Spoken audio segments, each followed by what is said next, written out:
Hello students. मैं इस video में सबसे इंपॉर्टेंट बात डिस्कस करने आया हूँ। अपने पास अब जेई मेन 2021 के लिए 4 अटैम्प्ट्स हैं, फेब, मार्च, अप्रैल एंड मई। तो इसमें जो सबसे इंपॉर्टेंट आपका जो अटैम्प्ट रहेगा that will be first attempt, क्योंकि फर्स्ट अटैम्प्ट में अगर आप अच्छे से प्रिपेयर करके वो वाला अटैम्प्ट दे रहे हो तो सबसे पहली चीज़ आपके पास जो पॉजिटिव पॉइंट है फर्स्ट अटैम्प्ट के लिए कि आपका जो कंपटीशन है वो लीस्ट होगा।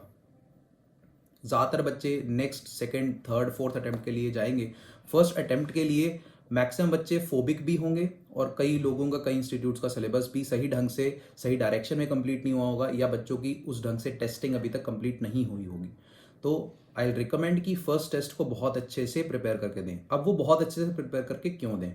क्योंकि जब आप अच्छे से प्रिपेयर करके उस टेस्ट को अटेम्प्ट करोगे तो आपको वहां पे बैठ के उन 3 घंटों में बहुत चीज़ों के बारे में पता लगेगा, खुद के बारे में पता लगेगा कि मैं कहाँ कहाँ पे चीज़ें लूज कर रहा हूँ, कौन कौन से टॉपिक अभी भी मेरे वीक हैं, कैलकुलेशन पार्ट कहाँ पे मेरा जो है वो खराब हो जाता है। जैसे मान लो कि वहां पे आपको थोड़ा टाइम मैनेजमेंट का एक अलग ढंग से समझ में आएगा, क्योंकि पूरा का पूरा जो साल है आपने एक ऑनलाइन ईयर के हिसाब से आपने निकाल दिया, जहां पे ऑफलाइन टेस्टिंग मतलब एक माहौल नहीं मिल पाया बच्चों को, एक एटमॉस्फेयर नहीं मिल पाया स्ट्रेस वाला। आप अपने घर पे कंफर्टेबल होके या अपने इंस्टीट्यूट में ही जितने बच्चे थे उनमें ही कंफर्टेबल होके आपने टेस्ट दिए। वहां पे जो एग्जाम सेंटर होगा वहां पे स्ट्रेस बिल्कुल ही डिफरेंट होता है। तो जो 12th अपीयरिंग स्टूडेंट्स हैं उनके लिए तो बहुत इंपॉर्टेंट है कि फर्स्ट टेस्ट बहुत अच्छे से प्रिपेयर करके दें, बहुत अच्छे से प्रैक्टिस करके दें। उसके लिए मैक्स टू मैक्स 5 जनवरी तक अपना सिलेबस, मैक्सिमम बच्चों का तो एंड हो चुका होगा अभी तक syllabus class 11th and 12th का।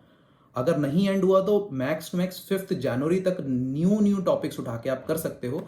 5 जनवरी के बाद बाकी जितना भी टाइम है आपका सारा टाइम टेस्टिंग में, इवैल्यूएशन में जाना चाहिए और आपकी करेक्शंस में। जैसे मान लो एग्जांपल है कि आपने 5 जनवरी तक सिलेबस खत्म कर लिया, उसके बाद आपने टॉपिकल टेस्ट दिए, अगर टॉपिकल टेस्ट सही तरीके से पहले नहीं हुए थे, या आपने उसके बाद पार्ट टेस्ट दिए 4-4 5-5 चैप्टर्स उठा के या पूरा यूनिट उठा के, उसके बाद आपने पार्ट टेस्ट के बाद आपने दिए फुल सिलेबस टेस्ट।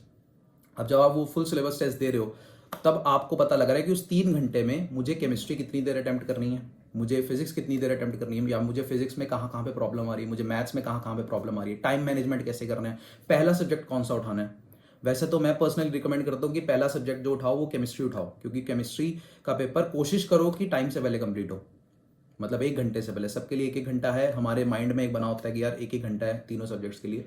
कोशिश करो कि केमिस्ट्री का पेपर 1 घंटे से पहले खत्म हो। अगर 50 मिनट्स में भी खत्म कर लिया तो आपके पास 2 घंटे 10 मिनट मिल जाएंगे आपको फिजिक्स एंड मैथ्स करने के लिए। क्योंकि कई बार मैथ्स का पेपर लेंदी आता है ईजी के साथ, कई बार ट्रिकी के साथ भी लेंदी आ जाता है। ठीक है, जेईई मेन का पेपर मुश्किल तो होता नहीं, ट्रिकी होता है और लेंदी होता है। और फिजिक्स का पेपर कभी कभी ऐसे सवाल भी आते हैं कि जहाँ पे आपको टाइम लग जाता है उनको सॉल्व करने में, या कैलकुलेशन पार्ट कई बार ऐसा हो जाता है और हमें कई बार क्वेश्चन में लगता है नहीं बस ये हो गया 2 के 3 मिनट लगा दी, 3 के 4 मिनट लगा दी, 4 के 5 मिनट, बस होने वाला है। क्वेश्चन के लिए ईगोइस्टिक नहीं होना। अगर एक क्वेश्चन आपसे अटेम्प्ट नहीं हुआ 2-2.5 मिनट के अंदर उसको छोड़ दो, क्योंकि उस क्वेश्चन की कॉस्ट पे आप 2 और क्वेश्चंस कर सकते थे, उस टाइम के अंदर आप 2 और इजी क्वेश्चंस कर सकते थे। और बिल्कुल याद रखो इस चीज को कि अपना जो कोई भी क्वेश्चन हो, चाहे वो मुश्किल है चाहे वो इजी सवाल है, सबके 4 नंबर ही मिलने हैं।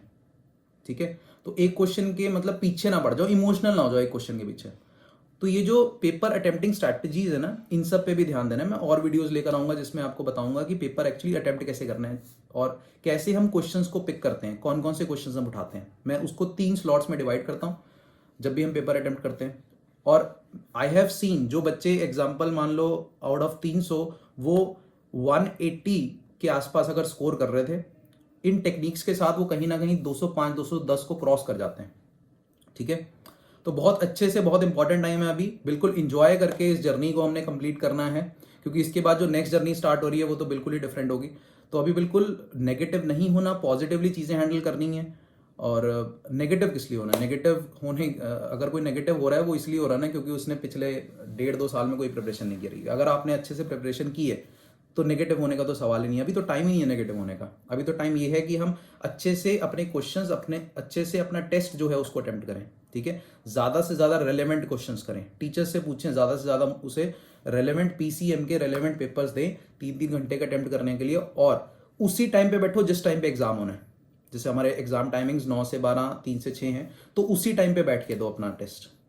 ठीक है, मतलब ऐसा नहीं कि और टाइमिंग ले ली, सुबह 6 से 9 अटेम्प्ट कर रहे हैं, उसी टाइम पे दो जिस टाइम पे एग्जाम होना है, क्योंकि हमारी पूरी की पूरी जो अंदर की बॉडी है बिल्कुल उस टाइम के हिसाब से अलाइन हो जाए। उस टाइम पे कुछ खाना पीना नहीं है, कुछ मतलब you can take water obviously, but उस टाइम पे ये नहीं कि लंच कर रहे हैं हम 3 से 6 के बीच में। अभी से ना 1 डेढ़ अभी ऑलमोस्ट 2 महीने पड़े हैं क्योंकि 2 महीने बिल्कुल उसी वे में अपने आप को मतलब उसी डिसिप्लिन में रखो जिस डिसिप्लिन में उस दिन रहना है हमने। तो उस दिन के लिए अपनी बॉडी को भी सेट करो। वैसे तो 20-25 दिन लगते हैं बॉडी को सेट होने में, उस दिन के लिए अपनी बॉडी को सेट करो, ठीक है।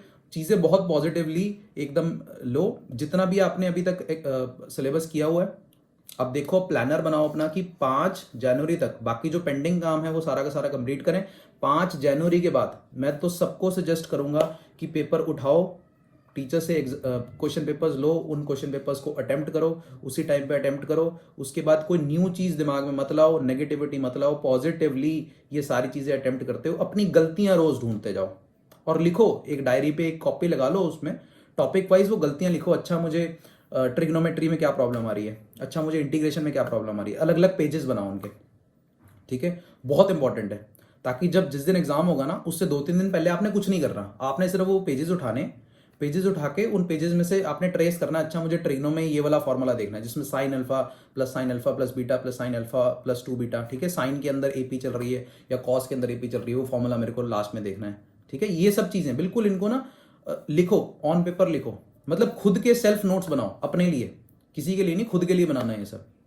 बाकी कोई भी प्रॉब्लम आ रही है आप कमेंट करो, आपके पास मेरा व्हाट्सएप नंबर है, मेरा वैसे फ़ोन नंबर है, आप मेरे को कॉल करो, मेरे को व्हाट्सएप करो, मैं जल्दी से जल्दी आपको रिवर्ट बैक करूंगा। All the best.